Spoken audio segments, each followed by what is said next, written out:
Back to news. Rythu Bharosa యాత్రలో భాగంగా అనంతపురం జిల్లా కోడికొండ చేరుకున్న వైసీపీ అధినేత జగన్ కు ఘన స్వాగతం పలికారు అభిమానులు, పార్టీ కార్యకర్తలు.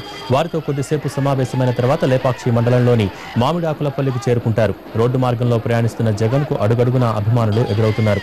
వారిని ఆప్యాయంగా పలకరిస్తూ ముందుకు సాగుతున్నారు జగన్. మామిడాకులపల్లిలో వ్యవసాయం గిట్టుబాటు కాక ఆత్మహత్య చేసుకున్న రైతు కుటుంబాన్ని పరామర్శిస్తారు. అనంతరం హిందూపురానికి వెళ్లి అంబేద్కర్ సర్కిల్ వద్ద ఏర్పాటు చేసిన బహిరంగ సభలో ప్రసంగిస్తారు జగన్.